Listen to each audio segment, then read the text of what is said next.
ঈশ্বর তিনি একা ছিলেন, তিনি তো পরম কারণ, তার উপরে তার বাইরে আর কিছু ছিল না। কিন্তু তার উপভোগের অভাব বোধ হলো, তখন তিনি বহুতে নিজেকে পর্যবসিত করলেন। এক সময়ে তিনি বললেন, সেই বৈদান্তিক, যে আসলে আমরা যে দুই দেখি এগুলি হচ্ছে আমাদের বিভ্রম, আর আসলে এরা দুই নয়, সব এক।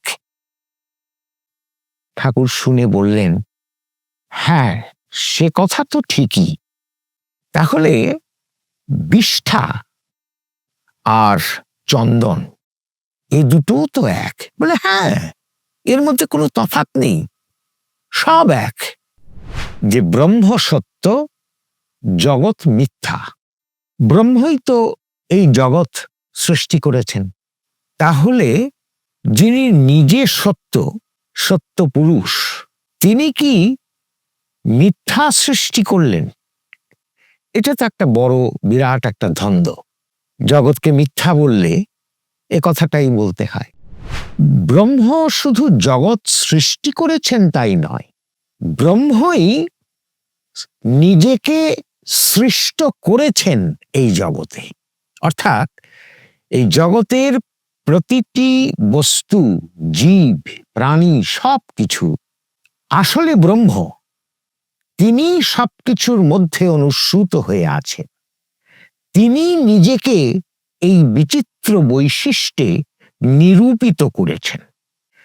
তাহলে তিনি যদি সমগ্র জগতের প্রতিটি বস্তু, জীব, প্রাণীর মধ্যে নিরূপিত হয়ে থাকেন, তাহলে এই জীব, বস্তু, প্রাণী এরা মিথ্যা হলেন কি করে? যেখানে সত্য অনুস্যূত হয়ে আছেন সেটা তো মিথ্যে বলা যায় না। আমরা ভাবি আমার এই পরিচয়, আমার এই অর্থ, মান, সম্মান ইত্যাদি, এটাই আমার সব, এটাই শেষ কথা, সেই নিয়ে খুব গর্ব করি, অহংকার করি। কিন্তু এটা তো টিকবে না, টিকবে না ভাই, টিকবে না।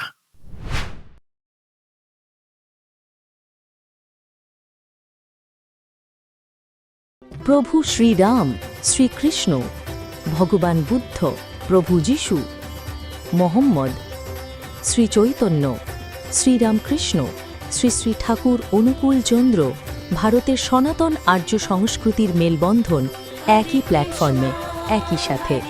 আপনাদের হাতের মুঠোয় নিয়ে এসেছে কল্কি অবতার অ্যাপ। শিক্ষা, অনুপ্রেরণা আর আধ্যাত্মিক বিনোদনের এক অনন্য ভাণ্ডার। এখন 3টি ভাষায় উপলব্ধ, বাংলা, হিন্দি ও ইংরেজিতে। আজই ডাউনলোড করুন গুগল প্লে স্টোর থেকে সম্পূর্ণ বিনামূল্যে। লিংক পাবেন ভিডিওর ডেসক্রিপশন ও পিন কমেন্টে। আমরা এই যে জগৎ সংসার, তাকে কিভাবে দেখি? তাকে দেখি ওই যে নাম রূপময় যে বিশিষ্ট বিগ্রহ, আমরা ভাবি যে সেটাই সব। এই যে আমার একটা অবয়ব আছে, আমার একটা নাম আছে, আমার কিছু চারিত্রিক বৈশিষ্ট্য আছে, আমি দেখতে একটা রকম, এই যে আমার পরিচয়, আমি কি এইটুকুই? এটাই আমার সব পরিচয়, সম্পূর্ণ পরিচয়? এখানেই হচ্ছে গন্ডগোলটা। আসলে তা নয়। এই পরিচয়ের গণ্ডিতে যখন আমি আমাকে বেঁধে ফেলি, বা কেউ যদি বেঁধে ফেলে, এই যে সীমায়িত জ্ঞান, এটা হলো মিথ্যা।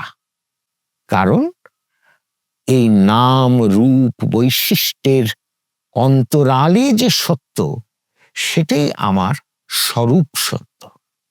অর্থাৎ এই নাম রূপ বৈশিষ্ট্য চলে গেলেও যে সত্য থাকবে চিরন্তন হয়ে, আমার মৃত্যুর পরেও যে সত্য থাকবে, আমার নূতন জন্ম যখন গ্রহণ করব তখনও সেই একই সত্য থাকবে, সেই যে চিরন্তন শাশ্বত সত্য, সেটা হলো আমার স্বরূপ।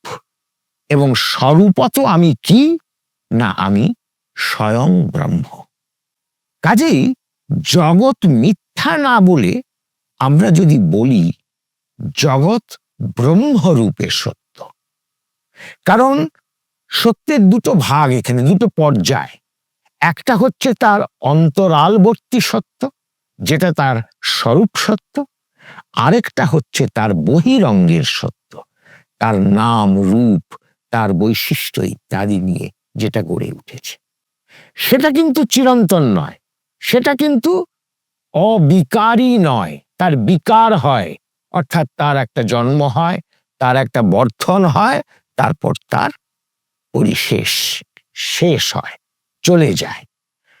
কাজে এই যে সত্য, এই যে প্রতীয়মান সত্য, যেটা আমার চোখের সামনে আমি দেখছি, আমার সাধারণ ইন্দ্রিয় গ্রাহ্য যে যে যে যে পরিচয়, সেইটা অবিকারী নয়, ওটা বিকারী।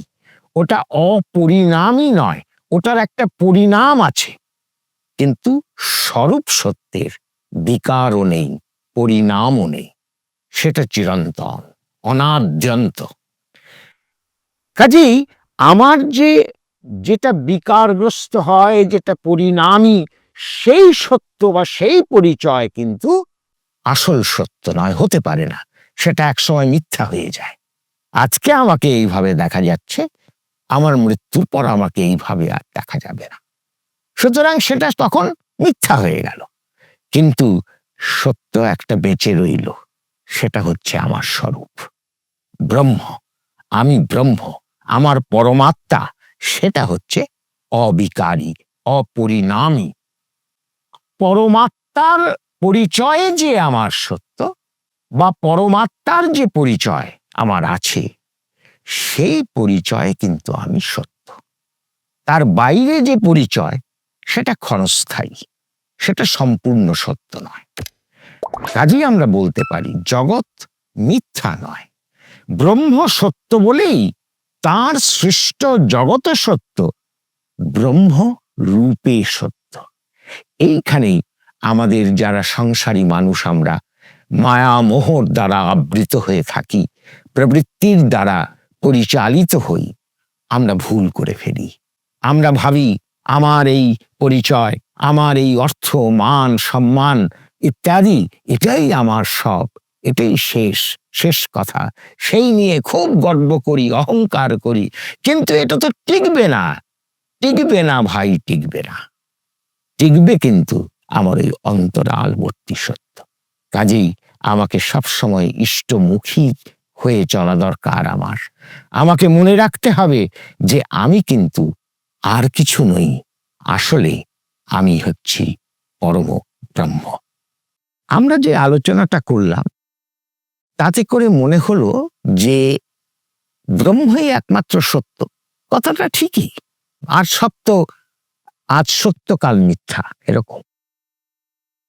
কিন্তু সেখানেও একটা কথা মনে রাখতে হবে, আমাদের এই যে ক্ষণস্থায়ী পরিচয়, যেটাকে বলতে পারি আমার বৈশিষ্ট্যের পরিচয়, বা বলতে পারেন নাম ও রূপময় বৈশিষ্ট্যের পরিচয়, সেই পরিচয়ের গুরুত্ব আছে।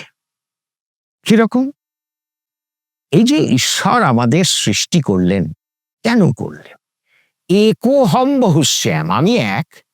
এই একা একা কোনো উপভোগ করা যায় না, নিজেকে উপভোগ করা যায় না। আমি যদি এই দুনিয়ায় একা থাকতাম, তাহলে কিন্তু আমার উপভোগ বলে কিছু থাকতো না। উপভোগের জন্য দরকার দুই, অন্তত দুই। তখনই ভাবের আদান প্রদান, বস্তুর আদান প্রদান, এই সমস্ত হয়, এবং তার মাধ্যমেই আমাদের সারা বা চৈতন্য জাগ্রত হয়, এবং তার থেকে আমরা উপভোগ করি আমাদের অস্তিত্বকে। এজন্যই ঈশ্বর, এগুলো দর্শন শাস্ত্রে এইভাবে বলা হয়েছে যে ঈশ্বর তিনি একা ছিলেন, তিনি তো পরম কারণ, তার উপরে তার বাইরে আর কিছু ছিল না। কিন্তু তার উপভোগের অভাব বোধ হলো, তখন তিনি বহুতে নিজেকে পর্যবসিত করলেন। এই যে বহু হলো, এর মানে হচ্ছে বহু বৈশিষ্ট্যের সৃষ্টি হলো, আর কিছু বহু নয়। কারণ অন্তরে কিন্তু সেই তিনি, কিন্তু তিনি বহু বৈশিষ্ট্যকে ধারণ করলেন, ধারণ করে এই বহুতে বিসৃষ্ট হলেন। এখন এই বৈশিষ্ট্যগুলি আমরা বলছি যে ক্ষণস্থায়ী বটে, কিন্তু যতক্ষণ স্থায়ী ততক্ষণ তার গুরুত্ব আছে। কারণ এই বৈশিষ্ট্যকে অস্বীকার করার, কিন্তু যতদিন আছে বৈশিষ্ট্য, অস্বীকার করার উপায় নেই। আমি আমার বৈশিষ্ট্য সহ যা, আমি কিন্তু তাই এই মুহূর্তে। তাকে অস্বীকার করে আমি আরেকটা কিছু হতে পারবো না। আমি আপনি হতে পারবো না, আপনি আমি হতে পারবেন না, কারণ আমাদের বৈশিষ্ট্য ভিন্ন হয়েই আছে। কাজে এর গুরুত্ব আছে, এর গুরুত্ব তো অস্বীকার করা যায় না। একটা ছোট্ট কাহিনী বলি। শ্রী ঠাকুর অনুকূলচন্দ্রের কাছে এক বৈদান্তিক পরম পণ্ডিত সাধক তিনি এসেছেন, এবং তিনি একটু অহংকারী প্রকৃতির। তিনি ঠাকুরকে বেদান্ত সম্পর্কে জ্ঞান দান করছেন। ঠাকুর শুশ্রূষু হয়ে শ্রদ্ধা নিয়ে তার কথা শুনছেন।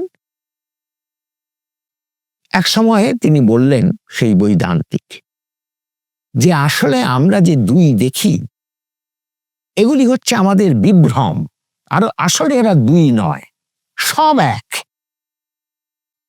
ঠাকুর শুনে বললেন, হ্যাঁ, সে কথা তো ঠিকই। তাহলে বিষ্ঠা আর চন্দন এই দুটো তো এক? বলে হ্যাঁ, এর মধ্যে কোনো তফাৎ নেই, সব এক। সে কথাও ঠিক, কিন্তু আমি চন্দন আমার গায়ে মাখি, মুখে মাখি, বিষ্ঠা মাখি না। এর মধ্যে দিয়ে একটা বিরাট সত্য প্রতিভাত হলো। আসলে স্বরূপত বিষ্ঠাও যা, চন্দনতা, এ কথা ঠিক, কিন্তু বৈশিষ্ট্যের জগতে, এই সৃষ্টির জগতে বিষ্ঠার চন্দন কিন্তু ভিন্ন। এটা মাথায় রাখতেই হবে, এটাকে অস্বীকার করার উপায় নেই। বলা হয় যে বেদান্ত একেশ্বরবাদ বা অদ্বৈতবাদে বিশ্বাসী, আর ভক্তিযোগ তারা দ্বৈতবাদী, যারা ভক্তিযোগের আশ্রয় গ্রহণ করে। সেজন্য একজন শ্রী ঠাকুরকে প্রশ্ন করছেন যে, ঠাকুর, মহাপ্রভু শ্রী চৈতন্যদেব তিনি তো দ্বৈতবাদী, কারণ তিনি ভক্তির পথ অবলম্বন করেছিলেন। ঠাকুর বললেন, না, অদ্বৈতবাদ কিন্তু দ্বৈত ভাব, অর্থাৎ তিনি দ্বৈত ভাবে অদ্বৈতেরই পূজা করেন। আসল মূল সত্য ওই অদ্বৈত, সেখানে সব সমান, কিন্তু দ্বৈত ভাবে পূজাটা হচ্ছে ভক্তির পথ। আর এই সৃষ্ট জগতে আমরা সব দ্বৈত, ভিন্ন, একেও অস্বীকার করার উপায় নেই। কাজে জগৎ মিথ্যা, এটা কোনোভাবেই বোধহয় বলা চলে না। হয় বলতে হয় জগৎ ব্রহ্মরূপে সত্য, এবং বুঝতে হয় যে জগতের মধ্যে যে বৈশিষ্ট্যের খেলা, যে বৈশিষ্ট্যের প্রকার রকমারি, সেটাও মিথ্যা নয়, কারণ সেটা তো ওই ব্রহ্ম বা ঈশ্বরই সৃষ্টি করেছেন। জয় গুরু। প্রভু শ্রীরাম, শ্রীকৃষ্ণ, ভগবান বুদ্ধ, প্রভু যিশু, মোহাম্মদ, শ্রী চৈতন্য, শ্রীরামকৃষ্ণ, শ্রী শ্রী ঠাকুর অনুকূলচন্দ্র, ভারতের সনাতন আর্য সংস্কৃতির মেলবন্ধন, একই প্ল্যাটফর্মে, একই সাথে। আপনাদের হাতের মুঠোয় নিয়ে এসেছে কল্কি অবতার অ্যাপ। শিক্ষা, অনুপ্রেরণা আর আধ্যাত্মিক বিনোদনের এক অনন্য ভাণ্ডার। এখন 3টি ভাষায় উপলব্ধ, বাংলা, হিন্দি ও ইংরেজিতে। আজই ডাউনলোড করুন গুগল প্লে স্টোর থেকে সম্পূর্ণ বিনামূল্যে। লিংক পাবেন ভিডিওর ডেসক্রিপশন ও পিন কমেন্টে।